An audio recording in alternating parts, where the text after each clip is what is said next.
பொதுவா எதிர்கட்சிகள் அப்படின்னா வெளிநடப்பு செஞ்சிருவாங்க. அது சட்டமன்றமா இருந்தாலும் சரி, பாராளுமன்றமா இருந்தாலும் சரி, அவங்க எதையுமே திருத்தமா செய்ய மாட்டாங்க. கத்திட்டு போயிடுவாங்க. அவங்களால ஒரு பிரயோஜனமும் இல்லை, ஓட்டு போட்டு இங்க பிரயோஜனம் இல்லை. ஸோ இந்த மாதிரி நிறைய வார்த்தைகள் நம்ம பார்த்திருக்கோம். பட் எதிர்கட்சியால என்னென்ன செய்ய முடியும், எதிர்கட்சினா என்ன, அவங்களால என்னென்ன முடியும், அவங்க எந்த அளவுக்கு பிரஷரை போடுவாங்க அப்படிங்கிற எல்லா விஷயத்தையும் பார்க்கணும். சோ ராகுல் காந்தியை எதிர்கட்சி தலைவரா தேர்ந்தெடுக்கப்பட்டதுக்கு பொதுவா தோட்டத்துக்கு ஃபீல் பண்ணிருக்கணும். ஆனா இவங்க ரொம்ப சந்தோஷப்படுறாங்க காங்கிரஸ். சோ அப்ப என்ன அந்த இடத்துல ஒரு ஸ்பெஷல் இருக்கு, ராகுல் காந்தி ஏன் இவ்வளவு சந்தோஷமா இருக்காருங்கிற எல்லா விஷயத்தையும் சேர்த்து வச்சுதான் பார்க்க போறோம். So welcome back to the Louie சேட்டைகள். பொதுவா ராகுல் காந்தி அவர்கள் பப்பு என்று அமித்ஷாவால அழைக்கப்பட்டார். சோ ஒரு கன்சிடரே பண்ணல. என்ன ரீசன் அப்படின்னா 2004 ராகுல் காந்தி அவர்களோட என்ட்ரி, 2014 மக்களவை தேர்தலில் வெறும் 44 தொகுதி தான் 44 சீட் தான் ஜெயிச்சாங்க நம்ம காங்கிரஸ். சோ எதிர்கட்சிங்கிற அந்தஸ்து அங்கேயே பறி போயிடுச்சு. திருப்பி 2019 திருப்பி மக்களவை தேர்தல் வருது. அதுல 52 இடங்கள் காங்கிரஸ் ஜெயிக்குது. எதிர்கட்சியா நீங்க போய் உட்காரணும் அப்படின்னா 55 சீட்டு தேவை. சோ கடந்த 10 வருஷமா பாஜக ஒரு தனிக்காட்டு ராஜாவா நாடாளுமன்றத்துல போய் உட்காந்துருக்கு. எதிர்கட்சிங்கிற ஒரு விஷயமே இல்லாம போயிருக்கு. அப்படி இருக்கும் பொழுது பேரர்களால கிண்டல்கள், கேலிகள் இது மாதிரி பண்ணப்பட்டதான் ராகுல் காந்தி. சோ ஒரு வாரிசு அரசியல் அப்படின்னு சொல்லி ஒரு சைடு அவர் போர்ட்ரேட் பண்ணாங்க. நீ லாக்கி இல்லை அப்படின்னு சொல்லி சொன்னாங்க, நீ குழந்தை பீஸ் அப்படின்னு சொல்லி சொன்னாங்க, நீ உட்காரத்துக்கே தகுதி இல்லை, தயவுசெய்து போயிரு, ஏகப்பட்ட விமர்சனங்கள். இதெல்லாம் உடைக்கிறதுக்கும் ராகுல் காந்தி அடுத்த ஸ்டெப் மக்களோட மக்களாக பயணிப்பது அப்படிங்கிற ஒரு மிகப்பெரிய ஒரு விஷயத்த அவர் இந்த 4-5 வருஷத்துல ஒரு போராடிதான் இந்த எதிர்கட்சி தலைவரா போய் உட்கார்ந்தாரு. பல ஸ்டேட்ல நடந்தாரு, பல இடத்துக்கு போனாரு, பல பரிமாற்றங்கள், டீ கடையில உட்காந்து டீ குடிச்சாரு, லாரியில டிரைவ் பண்ணாரு, இந்த மாதிரி ஏகப்பட்ட விஷயங்கள். சோ பேசிக்காவே ராகுல் காந்தி இந்த மாதிரி மத பிரச்சாரங்கள்லயோ இந்த மாதிரி ஜாதி பிரச்சாரங்களையோ ஈடுபடாம எல்லாத்தையும் உடைச்சு நிக்கிறதான் காங்கிரஸ் அப்படிங்கிறத இளைஞர்களோட ஒரு நம்பிக்கை அஸ்திவாரமா திகழ்ந்தார் தான் இந்த ராகுல் காந்தி அப்படின்னு சொன்னா அது மிகையாகாது. சோ பல இடங்கள்ல பிரச்சாரம் பண்ணி, பல இடங்கள்ல இது பண்ணி இந்த 99 சீட்டு, அதே மாதிரி மக்களவையில கிட்டத்தட்ட பாராளுமன்றத்துல 230 பேர் ராகுல் காந்திக்கு சப்போர்ட் பண்ணிட்டு இருக்காங்கன்னா அவரு அந்த நம்பிக்கையை இழக்காம உட்கார்ந்ததுக்கான ரீசன் மட்டும் தான். சோ எடுத்த உடனே முதல் ஸ்டெப் பாராளுமன்றத்துல கேட்ட முதல் கேள்வி அவர் கேட்டது ஒரு செக் ஒண்ணு. நீங்க அதை வீடியோல பரவலா பார்த்திருப்பீங்க.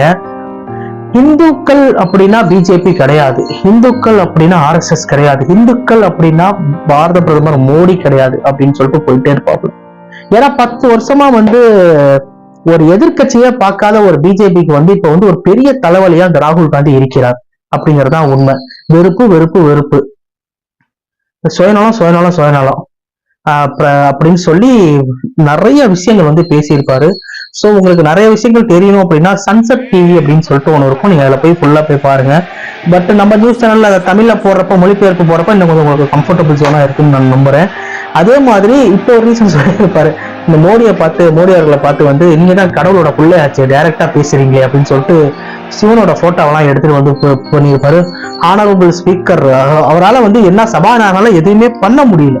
சோ இந்த மாதிரி ஒரு பெரிய தலைவலியோட மோடி ராகுல் காந்தியை கண்டிப்பாக பாராளுமன்றத்தில் பார்ப்பாருங்கிறதுல எந்த சந்தேகமும் இல்லை அப்படிங்கறதுதான் நிதர்சனமான உண்மை. ராகுல் காந்தி கிட்டத்தட்ட ஒரு எம்பியாக இருந்து 2 லட்சம் சம்பளம், அதே மாதிரி ஒரு எதிர்கட்சி தலைவர் அப்படின்னா 3 லட்சம் சம்பளம், கிட்டத்தட்ட 8500 ஸ்கொயர் ஃபீட்ல கவர்மெண்ட் உங்களுக்கு ஒரு பங்களா ஒதுக்கி ஆகணும்.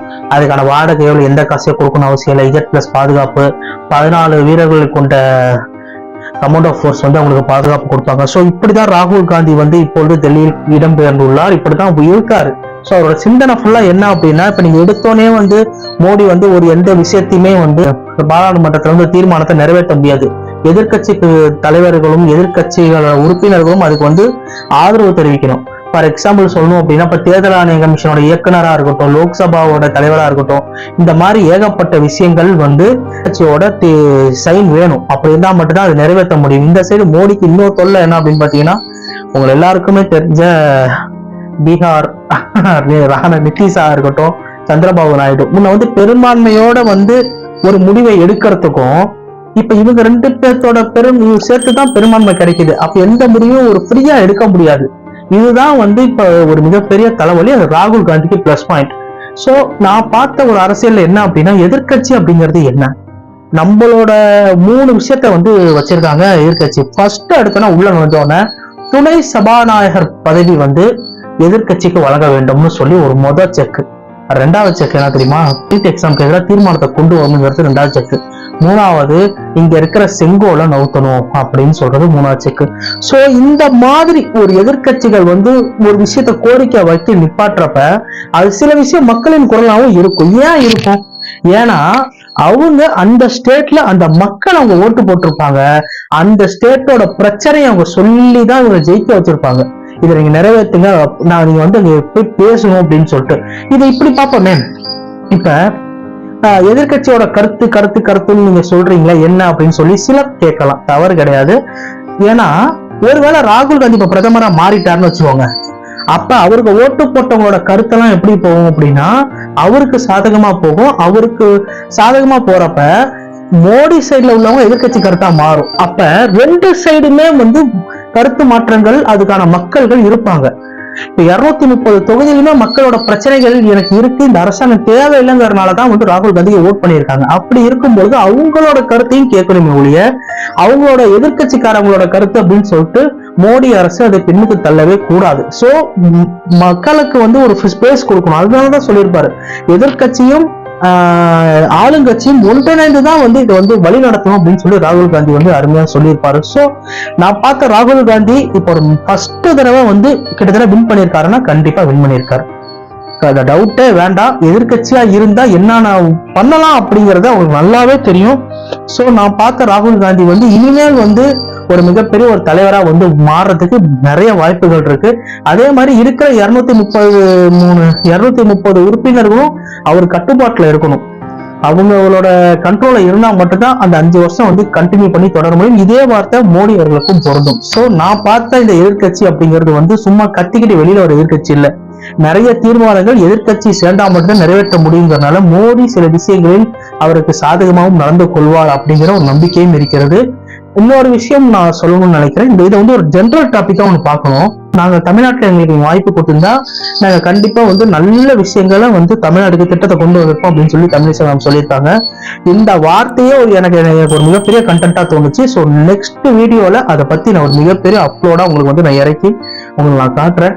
ஸோ இந்த வீடியோ உங்களுக்கு பிடிச்சிருந்துச்சு அப்படின்னா லைக் பண்ணுங்க, ஷேர் பண்ணுங்க, சப்ஸ்கிரைப் பண்ணுங்க, இந்த கூட இருக்க பெல் ஐகானையும் பிரஸ் பண்ணுங்க. நன்றி அண்ட் தேங்க்யூ.